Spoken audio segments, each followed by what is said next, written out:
It's Okay Not to Be Okay, But I Promise I'm Trying by rayrae118. Chapter 6. When Minerva returned from seeing Poppy back to Hogwarts, she found a rather depressed Sirius waiting for her. Not wanting to find another chair, she simply sat down on the edge of the bed, slightly resting her hand on top of Harry's free one, mindful of the healing process taking place under the skin. She allowed her stern mask to fall, showing the very real worry she felt for the son of her two best friends. Poppy said he'll be all right. Sirius spoke first, his voice sounding slightly raspy, and most like he was trying to convince himself. Minerva just nodded, and Sirius cleared his throat before speaking again. She seemed rather calm, considering she was in the same room as a mass murderer. Minerva shook her head. She didn't require any persuasion to believe you were innocent. Poppy was much fonder of you, Remus, and James than you might believe. Sirius snorted, and Minerva's smile widened slightly. Since we are about to embark on a rather rough journey together, I feel I should let you know I was too. Now Sirius shook his head in disbelief. He was fairly certain that a majority of the grey hairs on the Transfiguration Mistress's head were his fault. Minerva gave him a slightly severe look, as if she knew what he was thinking about. Deciding to get to the matter at hand, she squared her shoulders to prepare herself. Mr. Black, we should discuss what we plan to do from here. As things stand, you are in no position to take care of your godson. I have begun the process of getting your name cleared, but I do not think it will be a fast process. Sirius nodded. There was nothing surprising in that. I would like to set up a meeting with Amelia Bones as quickly as possible, both to officially remove Harry from his care of the relatives, and to see about getting you a trial. Sirius contemplated his former professor. What do you have in mind? He asked curiously, wanting to hear what her plans were. Minerva bit her lip, suddenly nervous. Here's where her plan could fall apart. I have already informed Amelia that I would like to become Harry's guardian. I was hoping he would be willing. McGonagall Castle is rather lonely, and I thought Harry might like all the space, particularly the Quidditch pitch, though it hasn't been used in years. I would like to extend that invitation to you as well. I don't believe the Ministry will look for you there, and you would be able to spend some time getting to know your godson. Sirius was gobsmacked. He never imagined Minerva offering him such a great deal. He didn't even have to think about it before agreeing. Minerva nodded, smiling gently at her former student. As soon as Harry is awake, we'll talk with him, and hopefully see about moving him into his new home. Once we know if this plan is acceptable with him, I will contact Amelia again. Sirius agreed with her outline, and the two settled down to watch over their charge, just waiting to see those brilliant green eyes again. As they waited, they spent some time getting reacquainted. Minerva learned just where it was they were staying for the time being, and Sirius learned more about Harry's first 3 years in Hogwarts. Minerva gave him her reasons for not doing more, and they both commiserated in their guilt over not being able to be there for the young man who was so important to them. Harry awoke slowly, hearing voices before he could think clearly enough to put faces to them. McGonagall's Scottish brogue mixed in with the strict intonation he knew could only belong to the Hogwarts' own Many-Witch. He panicked for a moment, wondering what had happened and where he was, before a deeper baritone entered the conversation, and Harry recognised his godfather's voice. And then he panicked again, worrying that Poppy would tell the authorities about Sirius. Mr. Potter? Harry groaned, so Poppy tried again. Harry, I know you can hear me. Can you open your eyes? It took a few moments, but eventually he was able to raise his lids just a little bit. Poppy's reassuring smile swam into view, along with a good deal of light, causing Harry to groan and close his eyes again. A rustling sound followed by the blackness behind his lids, getting darker, informed him that someone had taken care of the light problem. He made another attempt to open his eyes, and was pleased to discover it was much easier this time.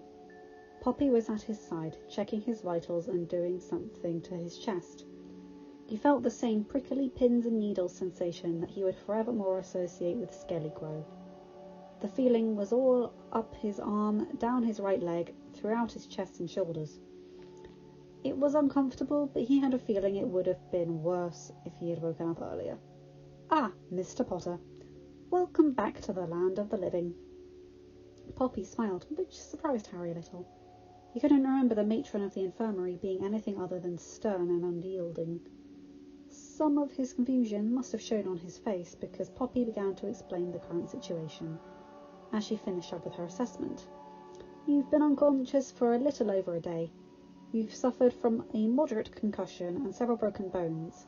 In addition to healing those injuries, I've also begun the process of dealing with several older maladies that went untreated, which is why you are feeling the Skellygrow in your leg as well as the arm and chest." The tone grew softer and more compassionate as she continued. "I can see what I can do about the scars, but we thought it would be best for the investigation if we get some photos of those first." Harry grimaced and looked down, ashamed. Pressure on his right hand had him looking over and into the understanding eyes of his godfather. Sirius gave him a comforting smile.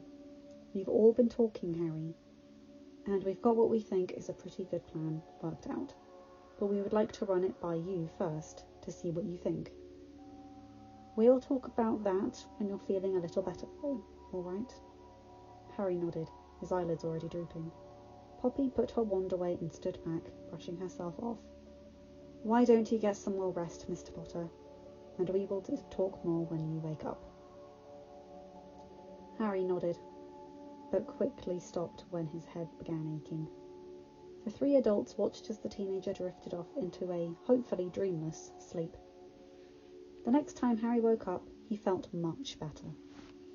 He watched with a bemused expression as Poppy checked him over, deemed him fit enough to get up, but warned him that he would tire easily at first, before demanding that he eat something and giving him a nutrient potion to take with the meal, all in the span of one breath. Sirius entered the room then, carrying with him a tray laden with toast, eggs, bacon and potatoes, which he set down on Harry's lap. Minerva followed him, carrying a teapot and several cups. Sirius smiled. "I know it's supper time, but I figured you haven't eaten in a while, so you probably wouldn't mind some breakfast foods." Minerva let out a chuckle. What he means is he doesn't know how to do much more in the kitchen other than make toast. So when he tried to rationalise his breakfast decision, I took pity on him when he burned the water, and did the rest. The adults all laughed, and Harry let out a weak smile. He felt awkward with them all watching him eat, but he couldn't deny that he was ravenous. He polished off the entire tray in about 5 minutes, and looked up sheepishly as Minerva took it from him, setting it on the desk before returning to his bedside. Without the distraction of food, Harry was becoming more nervous. Seeing both McGonagall and Sirius next to him, he didn't hold out much hope for being able to keep what had happened a secret. Poppy had departed while he was eating, apologising and telling them that she had a few things to take care of at school, but she would be back in the morning to check up on him. She had given Minerva a rather interesting look, which Harry had seen but not understood, before leaving the room. Minerva sat down on the edge of the bed, and Sirius had once more claimed the chair. Harry swallowed, preparing himself for the inquisition he knew was to come. Surprisingly, it wasn't that bad. They seemed to understand what had happened, and Sirius's only question was to confirm whether or not it had been his uncle. Harry didn't have to do anything other than nod, looking down at his hands in embarrassment. Sirius set a hand on top of his, squeezing gently, before they moved on to this plan they were so proud of. It was Minerva who explained it to the increasingly confused 13-year-old. "While Sirius is a wanted fugitive, he's not able to take care of you in the public eye. I have spoken to Madame Bones, but such things take time. While you were unconscious, we both agreed that this setting is not ideal for anyone to inhabit." Sirius snorted. No one in their right mind would actually willingly live in the Black family ancestral home. Minerva shot him a look but didn't comment, simply turning back to Harry and continuing. Therefore, I'd like to invite both of you to return with me to my home, McGonagall Castle. I think you'll find it is a very nice place to dwell, though a bit on the large side, particularly when there is just one person living there. Here Minerva stopped, taking the boy's wide, disbelieving eyes. She saw some hope there, which made her so happy, and hoped that he would be somewhat amenable to what she suggested next. I have already told Amelia that I would like to become your formal guardian. Harry stared. His professor looked so nervous. It wasn't something he was used to seeing from his stern and serious head of house. She also seemed so sure of her idea. She seemed to really want him. That wasn't something Harry was used to, so he looked over at his godfather. Sirius looked like he was on board with his plan, though he seemed disappointed that he couldn't publicly take over the guardianship of his godson. Looking back at the Transfiguration Professor, Harry swallowed again. His eyes lowered almost of their own accord, and when he asked quietly, his voice hesitant, "Why?" Even with no more elaboration, Minerva knew exactly what he was asking, and it broke her heart that he wouldn't understand why someone would want to take care of him. She shifted forward slightly and rested a hand on his shoulder. "Harry," she started, and waited until he looked up. "I know you've always seen me as your professor, but I have never seen you as just another student, and it has nothing to do with that scar, Mr. Potter," she clarified, and gave herself a mental pat on the back when she saw him relax slightly. "I will always regret not fighting harder when Albus made his decision to leave you with your relatives. And when I saw you again after 10 years, I was struck by just how much like your parents you were. Not only in looks," she smiled in remembrance. "You do look so much like your father, it's true, but you have all of Lily's spirit and James's sense of honour and duty. You have the best of your parents in you, Harry, and beyond that, you are truly an amazing young man that I am delighted to have the honour of knowing." Here Harry looked down, very embarrassed. He wasn't used to his stern professor showing so much emotion or pride, especially in him. And apparently she wasn't done. "Even if your grades don't currently reflect it, I am fairly certain that you have all of your parents' talent." Harry winced, but he already figured the professor would know about that. After all, why would a slacker be willing to study an entire year's worth of arithmancy and ancient runes over the summer and try to get into the classes, dropping the easy O in the process? Minerva smiled. "I want to take care of you, Harry. It might be a little awkward at first, for the both of us, but I am confident that we can make it work. As I've already said, Sirius is welcome. I do not believe the Ministry will think to look for him at my ancestral home, which incidentally has many layers of wards added over the years. My family was no slouch." Minerva smirked, an expression which looked quite odd on her, but Harry was oddly relieved. Minerva took a deep breath. "Does this sound like an acceptable plan to you?" she asked, bracing herself for his answer. Harry thought about it for a moment. Truthfully, it did sound like the best deal he could get. He loved staying with the Weasleys over the summer, but honestly, it always felt like sort of being a fifth wheel there. He was a guest, but he wasn't family. He didn't really belong. Not for more than a week or two at a time. Staying with McGonagall and Sirius would make him feel like more of a sense of permanence, and he was grateful that she had extended the invitation to his godfather as well. He really wanted to get to know his parents as best friend. Finally, he looked back up and nodded. Minerva was quite struck at the quiet power he seemed to radiate as he watched her. It almost reminded her of Dumbledore. "I'd like that, Professor," he agreed quietly. Minerva couldn't stop the smile from spreading from one ear to the other. "I'm glad," she replied. "Though I think if we are to live together, you should drop the Professor in private. You can call me Minerva." She saw Harry wince slightly and knew it would be a challenge for him. Her smile softened into understanding. Perhaps Aunt Minerva would be better. She amended. After all, as I told you earlier, that's probably what you would have called me, had circumstances been different. Harry nodded in agreement, though he knew it would take some time to get used to. With that decided, it was about time to leave the depressing atmosphere of the Black Home. Minerva made an effort to help Harry get out of bed and escort him to the loo with a change of clothes, while Sirius made sure Harry's trunk and the few items he had in the house that he didn't want to part with were ready to go. He didn't have a whole lot, especially the necessities department, but Minerva had assured him she had some things he could use. Her brother had been roughly his size, though he had slightly more meat on his bones, and his wardrobe was still sitting in storage at the castle. So much had changed over the last 12 years. Sirius was still getting used to it. Minerva had told him how her brother and his family had been killed by Death Eaters after the end of the war, while they were still trying to round up the criminals. Apollo and his wife Margaret, along with their 9-year-old Maya and little Diana. She had been only 3 when he had been locked up. With Minerva's own children and husband dead from the war as well, it looked like the McGonagall line might have ended. Though Sirius had wondered if Minerva had been considering to make Harry her heir, it would be an acceptable thing to think about, considering she was planning on becoming his guardian. Inheritance laws were tricky, but there was enough loopholes to make Sirius very happy. It was one such loophole that he had decided to name baby Harry as his own heir in his will when the child was 6 months old. Since his father and brother's deaths, he had become Lord of the Black Family, and since there was no superseding will to create after that first one, Harry was still his heir, though he would have to make it official with the goblins at some point.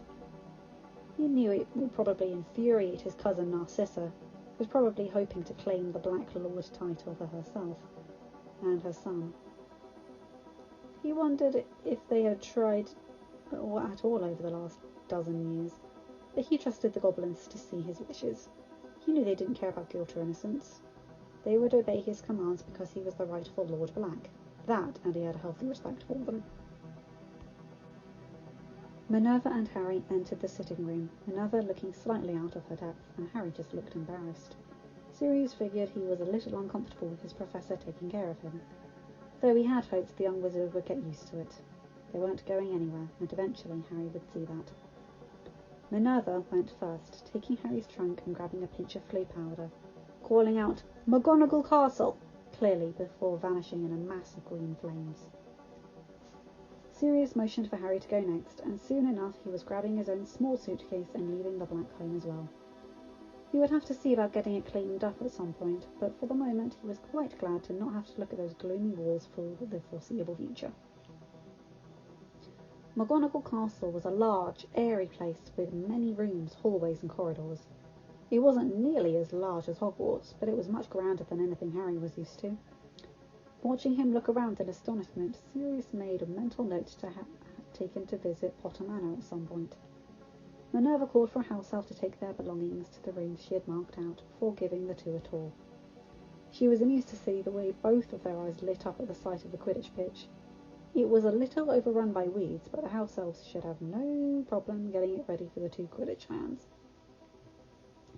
Given that it was getting late, Minerva made sure Harry was settled into his new bedroom, telling him they would redecorate it to his liking soon, before she surprised him by giving him a light hug, wishing him a good night. She left the room quickly after that, going to find Sirius in the family study, penning a letter. Sirius looked up at her entrance and answered the unspoken question. "I thought Remus should know what's going on," he informed her. "Don't worry. I'm being vague enough so that no one will know of your involvement, should the letter be intercepted." Minerva nodded her approval and walked over to a shelf, pulling out a few pieces of parchment for herself, and a quill before heading to the other desk in the room. "Mr. Lupin is welcome in this house any time. I don't doubt he would appreciate spending time with both Harry and yourself. I certainly have enough spare bedrooms." Sirius nodded his thanks and turned back to his letter, adding that invitation before focusing on Minerva again. "Whom are you writing to?"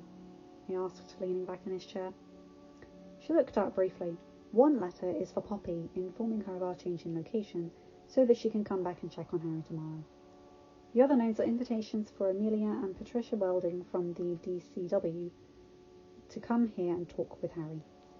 We need to file a formal complaint so it can be officially investigated and Harry being removed from the Dursleys' care. Once that is done, I can file the claim to take over his guardianship." "Are you expecting any difficulties?" Sirius asked, concerned. Minerva furrowed her brow. "There shouldn't be, from what Amelia said. There should be no problem getting him out of that house. But the only issues may arise from the question of guardianship. If we do this quickly and quietly, by the time anyone tries to protest, it should be already taken care of." Sirius nodded and waited for Minerva to finish her missives before the two headed up to the owlery together. Minerva had told him that she had several owls. One would certainly be able to deliver his letter. However, they both received a shock in the form of a snowy white owl staring down at them from the rafters, looking rather pleased with herself. "Hedwig!" The owl swooped down to land on Sirius's shoulder and he chuckled. "I don't suppose you would mind taking this letter to Remus Lupin for me?" he asked, still smiling. Hedwig just stuck out her leg expectantly. Sirius tied the letter and watched as the smart bird flew off. Once Minerva sent her own letters on their way, the pair made their way back down to their respective bedrooms. It had been a long day, and tomorrow promised to be longer still. End of chapter 6. Hope you guys enjoyed this. This is where it properly starts getting fun. And I hope that you would like my work well enough to keep going with this. Please make sure to like, comment and subscribe and tell your friends so that my channel can grow. Have a good day, night or whatever time zone you're in. Bye my guys, girls and non-binary pals.